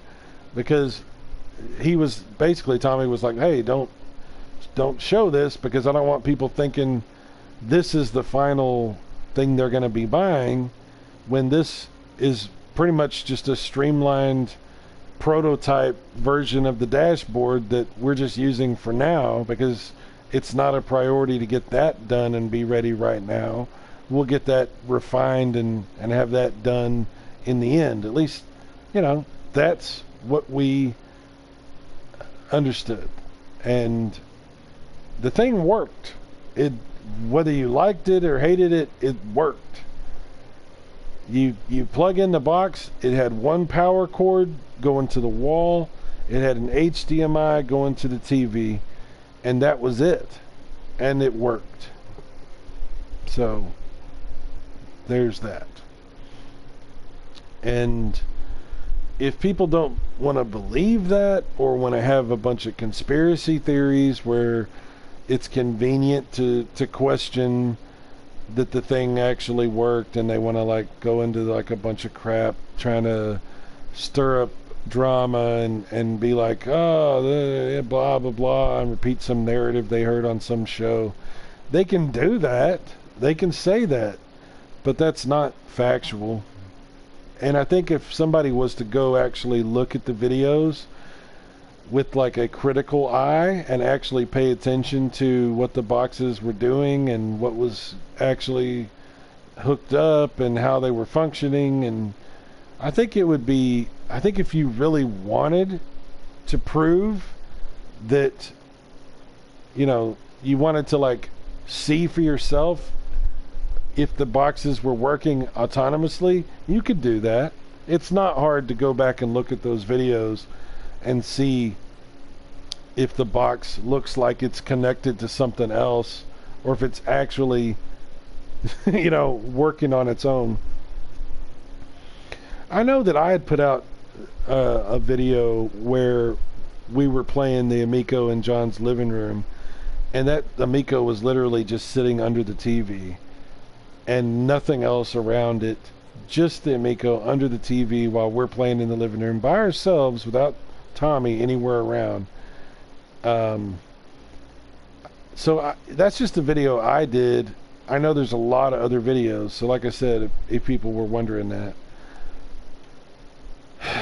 But it's kind of silly to really, like, if you think about it, it's kind of silly to care about these sort of like points of contention, because it's probably not going to end up being a final retail product that's going to get released. It's probably never going to come out for the public. It was something that it just never is going to have that potential to get to that point because of all the stuff that's happened, and a lot of stuff I probably don't even know about. So it's not worth constantly fighting with people that are really a lot more obsessed about the Amico than I ever was, who want to try to say this or that or make these kind of accusations. Because I'm like, look, it doesn't matter if there's lag, or if the controller does everything it's supposed to, or if it's connected the way I say it's connected, or what's in the actual box. It doesn't really matter, really, because the thing's not coming out. So it is what it is. Has Intellivision done an anniversary collection much like what Atari is about to release? If not, maybe they should. I had seen something or heard something that that they had said about releasing their old games on other platforms as a way to raise funds.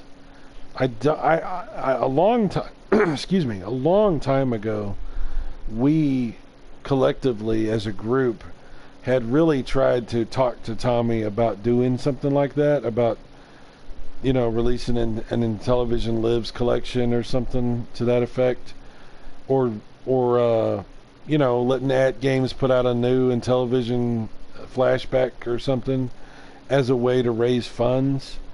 But I think that the thinking at the time was that they didn't want to do that because they were planning on selling those old games again on the Amico as like downloadable content or whatever.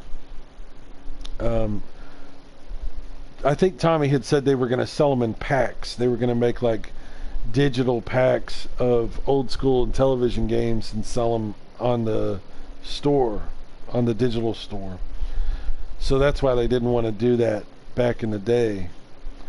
But I have seen, and I can't remember if it was in a press release or a video I watched or something, but like somebody had said something where Intellivision was saying they were going to sell their old games on other platforms.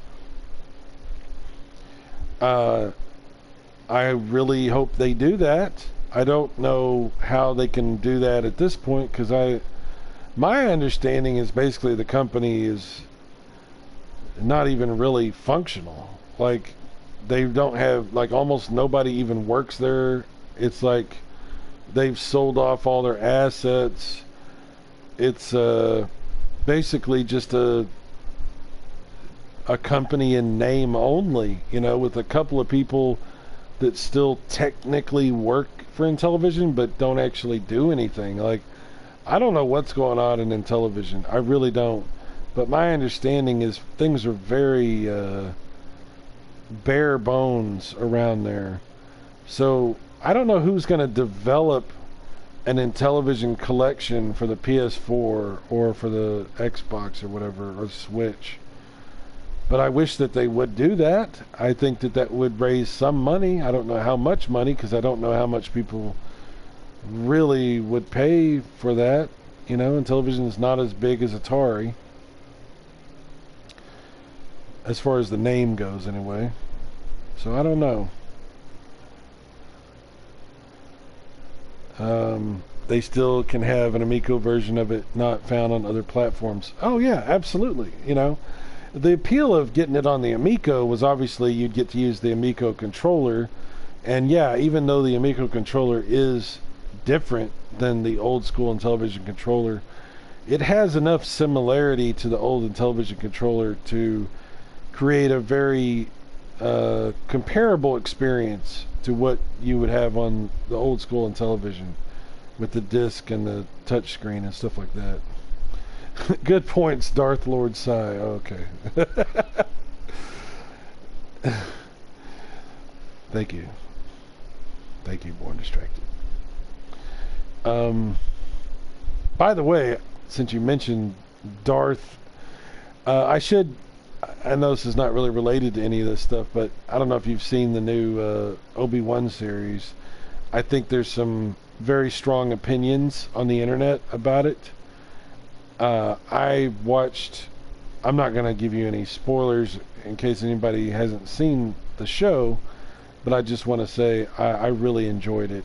I thought it was slow getting started, and it had a few things about it, little issues that I think could have been improved probably, but in the end I felt like it was really entertaining, and it was really fun to see Ewan McGregor and Hayden Christensen and get some decent Star Wars action. You know, it was nice. I definitely enjoyed it way more than I did any of those sequel movies that they made. I thought it was good. Is it better than Mandalorian? Well, I don't know. Mandalorian's kind of amazing. You know, I really love the Mandalorian, but it definitely was was great because you got to see, like I said, Anakin and Obi-Wan again and go through that whole thing. I thought it was really nice. I enjoyed it even with the issues. Yeah, my thing is, I really feel like, how do I say this? I think people really need to ask themselves if they're fans of Star Wars or if they're fans of what they want Star Wars to be. Like, because some of the Star Wars stuff, the sequel movies, was not done as the way it should have been done. It just, there were some major issues that Disney had to go through some growing pains to figure out what they were doing with Star Wars, right? Mandalorian was sort of the redemption of Disney figuring out how to do Star Wars. And they have definitely had setbacks. I mean, Boba Fett had its good times and bad times in that show. But I thought that overall that the Obi-Wan Kenobi series was pretty good. And at times it was fantastic. It had some great stuff. It had some stuff that I'm so glad that we got to see and experience. So yeah, overall I'm going to say that that I really liked it.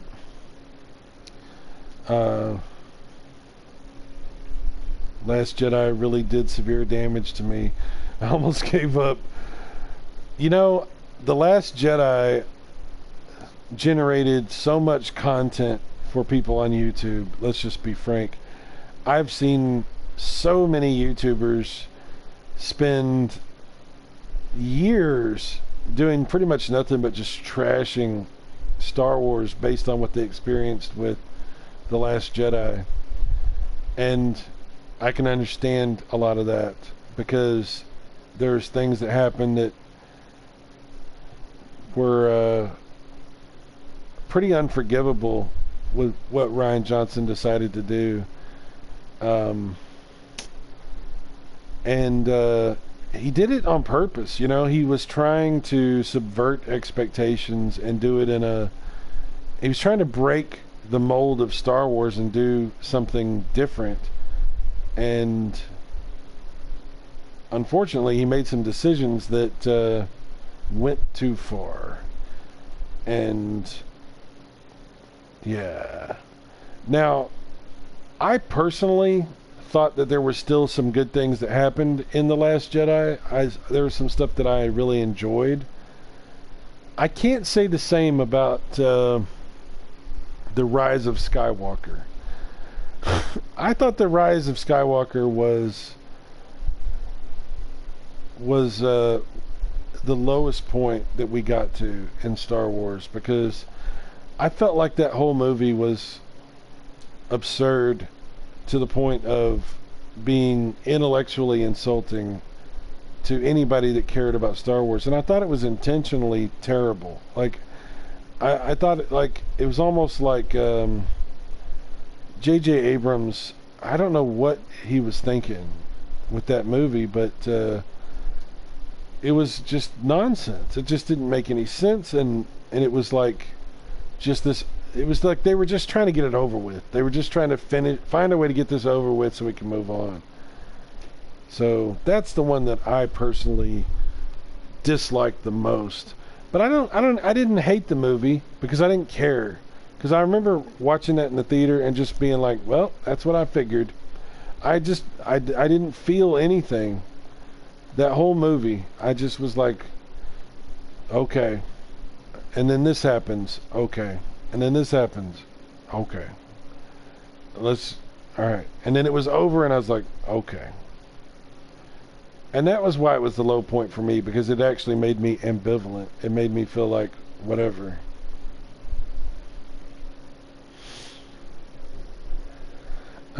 I couldn't understand how they could bring back Luke, but they could bring back Palpatine and others with no problem. JJ brought over Star Trek logic. Yeah. And I'll be honest with you, I'm not really 100% happy with what he did with Star Trek either, because my favorite Star Trek movie, and I think most people would say if not their favorite, one of their favorite Star Trek movies is Wrath of Khan, right? And so I look at movies like Wrath of Khan or First Contact as being the high points in Star Trek movies. I think those were, they made things this operatic, like amazing, like theatrical experience. They took it to another level in those movies. Star Trek 6, Undiscovered Country. These types of movies. And other ones too. I'm not saying that I didn't like The Search for Spock or The Voyage Home or I even liked Nemesis. I thought Nemesis was good. Doc Brown was in Khan. No, he was in Search for Spock. Search for Spock. He was the Klingon in Search for Spock. So what J.J. Abrams did to Star Trek was fine. It was fine. They needed a fresh take on Star Trek. They were trying to do something different. The first Star Trek movie that he put out, I thought was pretty good. But then they kind of like this whole like recycling of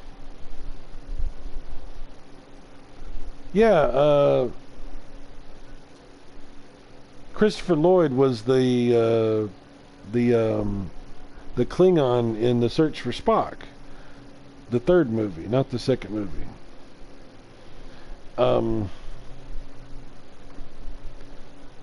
I can understand what he did with 7. Yeah, it was that one wasn't that bad. Okay, the Force Awakens. It was okay. It was okay. Things could have gotten better from there, and it would have been fine. It was a good place to start. It had some issues, but it was actually pretty good. You're right.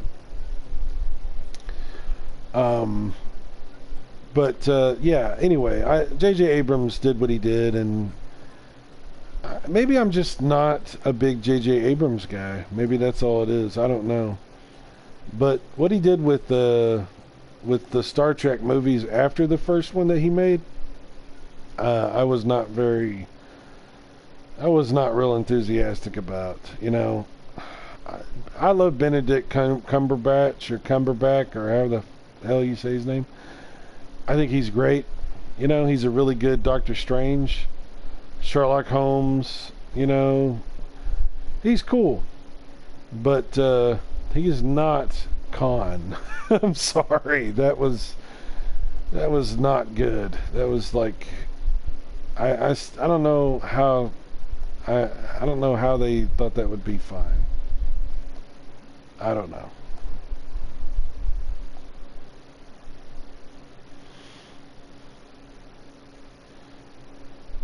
Why did Chewie cry and sulk for Leia but not for Han? Yeah. He did get really pissed off whenever Kylo Ren killed Han, and then he shot Kylo in the leg and went on a rampage. That's true. But yeah, there were some missed opportunities for things, for sure. There was some missed opportunities.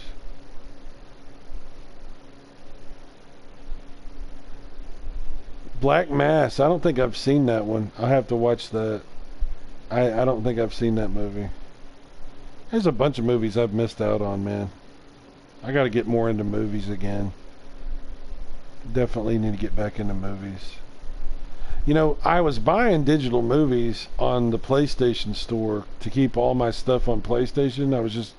That's where I was buying movies. But then they stopped selling the movies, man. Like, I've got a bunch of digital movies on PlayStation, but they did away with the movie store on PlayStation. So ever since that happened, I haven't bought any movies.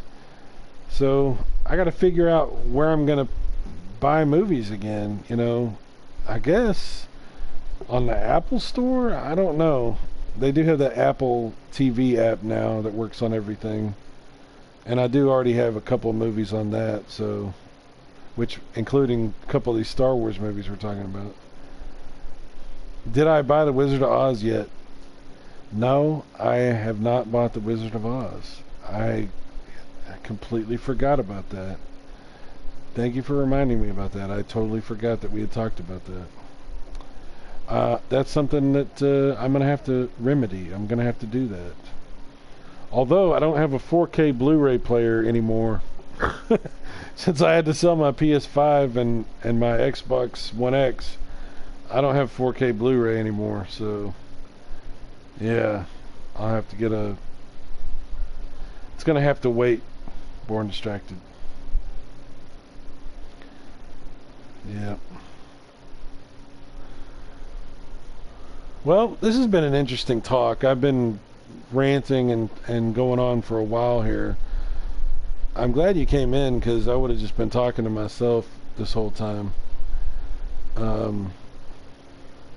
PS4 is just a Blu-ray player. It's not 4K. The PS4, the regular PS4 doesn't even output 4K. It just does 1080p. Too bad bro wasn't here. We'll find time to hang out. We keep talking about it. I'm going to be changing jobs pretty soon. I put in a notice to quit my job last night, actually. I've got some leads for things I'm looking into, so I gave them about a month's notice to give myself plenty of time to find something else. Yeah, I've been there since November, working nights, and it's been really difficult. I have to drive 45 minutes to work every night, and I work nights, and the hours are crazy, and I just don't have any ability to have a life. I got to get away from it. I got to stop, so I'm changing jobs again. So, yeah, it's been a while, but I didn't plan on leaving. I was hoping to stay there for, quite a while, but it's been since November. I did what I could. I did it as long as I could, and it's just time to move on from that. So anyway, like I was saying, I'll have some better opportunities to hang out with my friends in the near future. It'll be great to try to reconnect with people, which, by the way, Born Distracted, thank you. I've spent the last couple of months away from the internet, and I've only talked to a select handful of people, and it's really nice to hang out with you again and to talk to you. I've always appreciated it, and you've always been a really cool dude to me and treated me very fairly, and I appreciate that. So thank you for being here, and thank you for finding this channel and for wanting to talk to me. I appreciate that. At least you built up some funding for yourself. Not as much as I should have. Not as much as I should have. But I have given myself time and an opportunity to put myself in as good a situation as I can as I go into trying to figure that out. Trying to get the job situation taken care of. I need to hang with Eugene. Yeah, no kidding. I definitely do. I definitely do. I would love to be able to do their shows again and come back and do something with them. So, maybe this will give me an opportunity to reconnect with everybody. It would be really nice. I think Bro mentioned your new channel in Twitter. Oh, really? Okay, I didn't know that. I'm back on Twitter, by the way, too. I have a new Twitter. And I'm back on Discord, even though I haven't really done anything at all with Discord on my new setup. But there is a link to it on this channel. If you see it on the top, there's a link to my Discord there. So you can join that if you're interested. Nobody has joined it yet, so you would be the first probably. But that'll be a place where I can share various things and stuff like that. I didn't go into a lot of stuff. There's a bunch of things I wanted to talk about that I haven't had a chance to, so I'll probably do that the next stream. But hey, I don't know if you remember this, but I had talked about a while back that I had killed my Atari 5200 because I was screwing around with it, and I was really upset about that. Well, I have some news about the Atari 5200 situation, and I'm not going to tell you what's up with that yet, but I will share that in the next stream that I do. I will talk about the Atari 5200 thing. So there's a little tease for something to talk about next time. There's something to talk about. But anyway, I'm going to stop here. I do have to work tonight, which sucks. But, like you said, got to build up my funds. Going to get some money together, take care of things. So I do have to work tonight. But I'm going to go ahead and stop here. So, Born Distracted, thanks again. I hope to introduce you to Dork someday. You mean Dorkside? I've talked to him. I actually was on his stream not too long ago. He was doing the Zelda 2 stream, and I was talking with him a little bit. I helped him out with a little situation he was having. I absolutely love Zelda 2. That's my favorite Zelda, believe it or not. Zelda 2. It's a very unpopular opinion, I know, but I love Zelda 2. I beat Zelda 2, The Adventure of Link, on a black and white Zenith TV back in 1980, whenever it was, 88 or 89, whenever it was I beat that game. I love that game. So anyway, I was watching him stream that, talking with him a little bit. Seems like a good guy. You couldn't stand that game? I know, that's what I said. I know it's an unpopular opinion, but I like things that a lot of people don't like. That's, if you haven't figured that out by now, you haven't been paying attention. I like a lot of stuff people don't like. Alright, anyway, I do gotta go, but this has been great. This has been fun. So, I'll be back soon with more yakking and streaming of various different kinds. They should redo that game, dude, with like full HD modern graphics. That'd be pretty cool. I'd love to see a 2D version with HD redrawn graphics. Nintendo will not do that, but that would be really cool. But I'd settle for like a 2.5D remake or something like they tend to want to do. But yeah, anyway. Okay. I gotta go, dude. I'll talk to you again soon. Y'all take care. Anybody that's watching this later, appreciate it. And I'll see you then. Bye-bye.